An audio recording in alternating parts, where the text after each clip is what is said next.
Hi all, welcome back.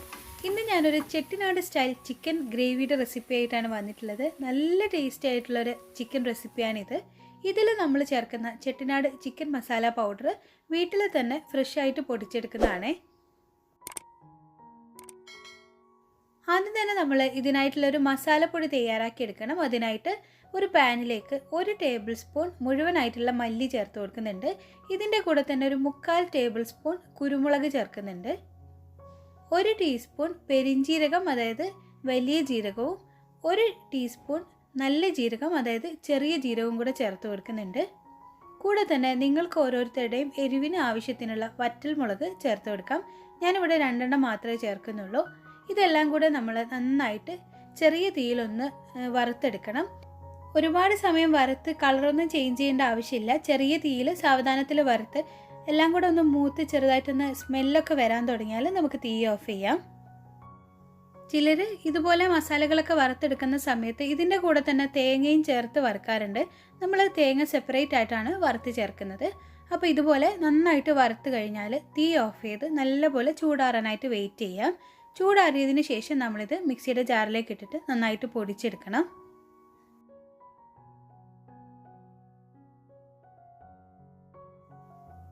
ഈ ഒരു രീതിയിലാണ് നമ്മളിത് പൊടിച്ചെടുക്കേണ്ടത്. ഇതിപ്പോൾ ഏകദേശം ഒരു 2.5 ടേബിൾ സ്പൂണിനടുത്ത് മസാലപ്പൊടി ഉണ്ടാവും. അപ്പോൾ ഇത് നമുക്കങ്ങ് മാറ്റി വെക്കാം. ഇനി നമ്മൾ സെയിം പാനിലേക്ക് 1 കപ്പ് തേങ്ങ ഇട്ട് കൊടുത്ത് വറുത്തെടുക്കണം. തേങ്ങയുടെ കൂടെ തന്നെ 5-6 ചെറിയുള്ളിയും കുറച്ച് കറിവേപ്പിലയും കൂടെ ചേർത്ത് കൊടുക്കുന്നുണ്ട്. ഫ്രഷ് ആയിട്ട് ചിരകിയെടുത്തിട്ടുള്ള തേങ്ങയാണ് കേട്ടോ ഞാൻ എടുത്തിട്ടുള്ളത്. നിങ്ങൾക്ക് വേണമെന്നുണ്ടെങ്കിൽ ഡെസിക്കേറ്റഡ് കോക്കനട്ട് ചേർത്ത് വറുത്തെടുക്കാം. ഫ്രഷ് ആയിട്ടുള്ള തേങ്ങ ചേർത്ത് വറുത്തെടുക്കുമ്പോഴാണ് അതിന് കറക്റ്റായിട്ടുള്ള ആ ഒരു ടേസ്റ്റ് വരുന്നത്. അപ്പോൾ ഇതേപോലെ കളറൊക്കെ ഒന്ന് ചേഞ്ച് ആയി വരാൻ തുടങ്ങിയാൽ നമ്മൾ ഇതിനകത്തേക്ക് 1 ടേബിൾ സ്പൂണ് വെളിച്ചെണ്ണ ചേർത്ത് കൊടുക്കാം. വെളിച്ചെണ്ണ തന്നെ ചേർത്ത് കൊടുക്കണം കേട്ടോ. ഇത് ഒരുപാട് അങ്ങ് കളറൊന്നും ചേഞ്ച് ആവേണ്ട ആവശ്യമില്ല. ഒരു ഗോൾഡൻ ബ്രൗൺ കളറായി വന്നാൽ മതി. തേങ്ങ ഇതുപോലെ ഒരു ഗോൾഡൻ ബ്രൗൺ കളറായി വന്നാൽ നമുക്ക് തീ ഓഫ് ചെയ്യാം. ചൂടാറിയതിന് ശേഷം വേണം നമ്മളിത് മിക്സിയിലിട്ട് പൊടിച്ചെടുക്കാനായിട്ട്. നമ്മൾ നേരത്തെ മസാല പൊടിച്ചെടുത്തിട്ടുള്ള സെയിം മിക്സിയുടെ ജാറിലേക്കാണ് തേങ്ങ ഇട്ട് കൊടുക്കുന്നത്. ഇതിൽ നമ്മൾ വെള്ളം ചേർക്കാതെയാണ് അരച്ചെടുക്കുന്നത്. അല്പം പോലും വെള്ളം ചേർക്കാതെ ഈ ഒരു പരുവത്തിൽ നന്നായിട്ട് നമ്മൾ അരച്ചെടുക്കാം. അഥവാ ഇപ്പോൾ അരയുന്നില്ല എന്നുണ്ടെങ്കിൽ നിങ്ങൾക്ക് വെളിച്ചെണ്ണ ചേർത്ത് അരച്ചെടുക്കാം കേട്ടോ. കുറച്ചൊരു 2 ടേബിൾ സ്പൂണൊക്കെ വെളിച്ചെണ്ണ ചേർത്ത് ഇതുപോലെ നല്ല പേസ്റ്റ് പരുവത്തിൽ അരച്ചെടുക്കണം. ഇനി നമുക്ക് ഗ്രേവി തയ്യാറാക്കാനായിട്ട് തുടങ്ങാം. ആദ്യം തന്നെ ഒരു പാനിലേക്ക് 2 ടേബിൾ സ്പൂൺ വെളിച്ചെണ്ണ ഒഴിച്ച് കൊടുത്തിട്ടുണ്ട്. ഇതിലേക്ക് 2 ഗ്രാമ്പു, 2 ഏലക്കായ, ഒരു ചെറിയ കഷ്ണം പട്ട ഇവ ചേർത്ത് കൊടുക്കാം. ഫ്രഷ് ആയിട്ടുള്ള കുറച്ച് കറിവേപ്പില ചേർത്ത് കൊടുത്തിട്ടുണ്ട്. കൂടെ ഒരു 10-15 ചെറിയുള്ളി ചെറുതായിട്ട് കട്ട് ചെയ്തതും മീഡിയം വലുപ്പത്തിലുള്ള ഒരു സവാള ചെറുതായിട്ട് കട്ട് ചെയ്തതും കൂടെ ചേർത്ത് കൊടുക്കുന്നുണ്ട്. നിങ്ങൾക്ക് വേണമെന്നുണ്ടെങ്കിൽ മുഴുവനായിട്ടും ചെറിയുള്ളി തന്നെ ചേർത്ത് കൊടുക്കാം. ചെറിയുള്ളി എത്ര കൂടുതൽ ചേർക്കുന്നോ അത്രയും ടേസ്റ്റ് ഉണ്ടാവും. ഇത് നമ്മൾ നന്നായിട്ടൊന്ന് വഴറ്റിയെടുക്കണം. ഒരുപാട് കളറൊന്നും ചേഞ്ച് ആവണ്ട, ജസ്റ്റ് ഒന്ന് ട്രാൻസ്പെറൻ്റ് ആയാൽ നമ്മളിതിലേക്ക് 1.5 ടീസ്പൂണ് ഇഞ്ചി വെളുത്തുള്ളി പേസ്റ്റ് ചേർത്ത് കൊടുക്കാം. നന്നായിട്ട് തന്നെ ഒന്ന് മൂപ്പിച്ചെടുക്കുക. ഇഞ്ചിയും വെളുത്തുള്ളിയൊക്കെ നല്ലപോലെ മൂത്ത് വന്നാൽ നല്ല പഴുത്ത ഒരു തക്കാളി, മീഡിയം വലുപ്പത്തിലുള്ള ഒരു തക്കാളി ചെറുതായിട്ട് കട്ട് ചെയ്ത് ചേർത്ത് കൊടുക്കാം. നല്ലപോലെ ഒന്ന് മിക്സ് ചെയ്തതിന് ശേഷം തക്കാളി നമ്മൾ നന്നായിട്ടൊന്ന് വേവിച്ചെടുക്കണം. അപ്പോൾ കവർ ചെയ്തിട്ട് നമ്മളിത് വേവിച്ചെടുക്കാം.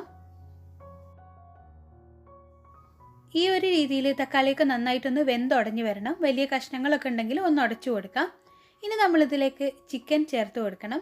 ഞാനിപ്പോൾ 1/2 കിലോ ചിക്കനാണ് എടുത്തിട്ടുള്ളത്. ചെറിയ കഷ്ണങ്ങളായിട്ട് കട്ട് ചെയ്തിട്ട് നന്നായിട്ട് കഴുകി വൃത്തിയാക്കി എടുത്തിട്ടുള്ള ചിക്കൻ്റെ കഷ്ണങ്ങളാണ്. ഇതിലേക്ക് 1/2 ടീസ്പൂൺ മഞ്ഞൾപ്പൊടി ചേർത്ത് കൊടുക്കാം. ചിക്കനിലേക്ക് ആവശ്യത്തിനുള്ള ഉപ്പ് ചേർത്ത് കൊടുക്കാം. അതുപോലെ നമ്മൾ നേരത്തെ പൊടിച്ച് വെച്ചിട്ടുള്ള ആ ഒരു മസാല പൊടിയിൽ നിന്നും 3/4 ഭാഗത്തോളം മസാലപ്പൊടി ഇപ്പോൾ ചേർത്ത് കൊടുക്കാം. നമ്മൾ വേറെ എക്സ്ട്രാ മല്ലിപ്പൊടിയോ മുളക് പൊടിയോ ഒന്നും ചേർക്കുന്നില്ല. ഈ ഒരു മസാലപ്പൊടി മാത്രമേ ചേർക്കുന്നുള്ളൂ. ഞാനിപ്പോൾ ഒരു 3/4 ഭാഗം ചേർത്തിട്ട് ഒരു 1/4 ഭാഗം മാറ്റി വെക്കുന്നുണ്ട്. എല്ലാം കൂടെ നന്നായിട്ട് തന്നെ മിക്സ് ചെയ്ത് കൊടുക്കാം. ആ ഒരു ഉള്ളിയും തക്കാളിയും നമ്മൾ ചേർത്തിട്ടുള്ള മസാലപ്പൊടിയും മഞ്ഞളൊക്കെ ചിക്കനിൽ നല്ലപോലെ പിടിക്കണം. അപ്പോൾ നന്നായിട്ട് തന്നെ മിക്സ് ചെയ്ത് കൊടുക്കാം.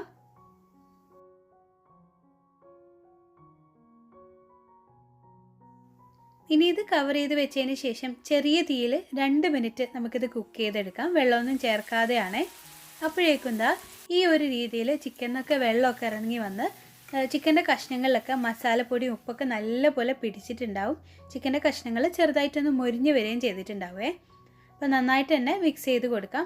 ഇനി നമുക്കിതിലേക്ക് ആവശ്യത്തിന് വെള്ളം ഒഴിച്ച് വേവിച്ചെടുക്കാം. ചൂട് വെള്ളം ഒഴിച്ച് കൊടുക്കണം കേട്ടോ. കാരണം ചിക്കന് പകുതി വെന്തിട്ടാണുള്ളത്. ഇതിലേക്ക് ഇനി നമ്മൾ പച്ചവെള്ളം ഒഴിച്ച് കഴിഞ്ഞാൽ ചിക്കൻ്റെ ടേസ്റ്റ് പോവും. അപ്പോൾ അതുകൊണ്ട് നമ്മൾ ചൂടുവെള്ളം ഒഴിച്ച് കൊടുക്കാം. ആവശ്യത്തിന് വെള്ളം ഒഴിച്ച് കൊടുത്തിട്ട് നന്നായിട്ട് തന്നെ മിക്സ് ചെയ്ത് കൊടുക്കാം.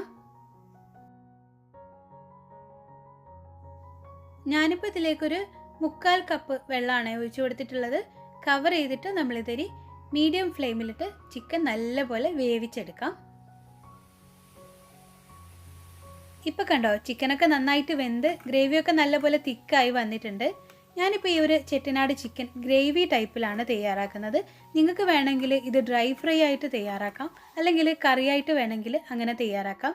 അതിനനുസരിച്ച് നിങ്ങൾ വെള്ളം ചേർത്ത് കൊടുത്താൽ മതിയേ. ഇതിലേക്കിന് നമ്മൾ നേരത്തെ അരച്ച് വെച്ചിട്ടുള്ള ആ ഒരു തേങ്ങയുടെ മിക്സ് ചേർത്ത് കൊടുക്കണം. എന്നിട്ട് നന്നായിട്ട് എല്ലാം കൂടെ മിക്സ് ചെയ്ത് കൊടുക്കാം.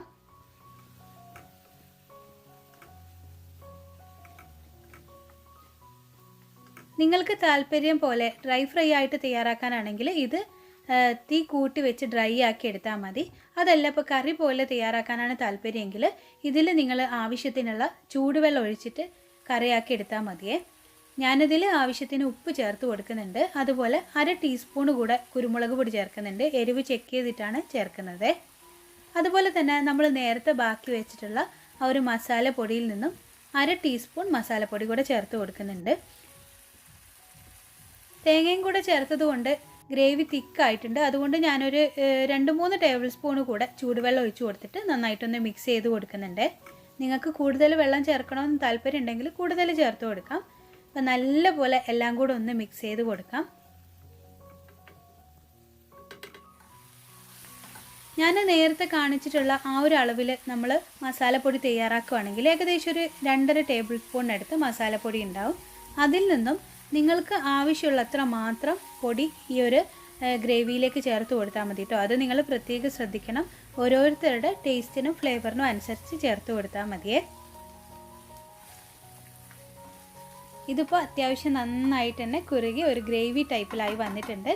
ഇതിലേക്ക് നമ്മൾ ഫ്രഷ് ആയിട്ടുള്ള കുറച്ച് കറിവേപ്പിലയും കൂടെ ചേർത്ത് കൊടുത്തിട്ട് തീ ഓഫ് ചെയ്യാം. അടിപൊളിയായിട്ടുള്ളൊരു റെസിപ്പിയാണ്. എല്ലാതരം വിഭവങ്ങളുടെ കൂടെയും സൈഡ് ഡിഷായിട്ട് സെർവ് ചെയ്യാൻ പറ്റുന്ന നല്ലൊരു ചിക്കൻ റെസിപ്പിയാണ്. ഒരു തവണയെങ്കിലും നിങ്ങളിത് ട്രൈ ചെയ്ത് നോക്കണം. തീർച്ചയായിട്ടും നിങ്ങൾക്ക് എല്ലാവർക്കും ഇഷ്ടമാവും. ഇതിൽ പറഞ്ഞിട്ടുള്ള കാര്യങ്ങളൊക്കെ പ്രത്യേകം നിങ്ങളൊന്ന് ശ്രദ്ധിച്ചാൽ മതി. അപ്പോൾ എന്നത്തെയും പോലെ വീഡിയോ ഇഷ്ടമായിട്ടുണ്ടെങ്കിൽ ലൈക്ക് ചെയ്യുക. നിങ്ങളുടെ എല്ലാവരുടെ അഭിപ്രായങ്ങളും കമൻറ്റ് ചെയ്യുക. ഫ്രണ്ട്സിനും ഫാമിലിക്കെല്ലാം ഒന്ന് ഷെയർ ചെയ്ത് കൊടുക്കുക. സബ്സ്ക്രൈബ് ചെയ്യാതെ ആരെങ്കിലും കാണുന്നുണ്ടെങ്കിൽ പ്ലീസ് ഒന്ന് സബ്സ്ക്രൈബ് ചെയ്യുക. ഇൻഷാ അല്ലാഹ് മറ്റൊരു നല്ല റെസിപ്പി ആയിട്ട് വീണ്ടും കാണാം.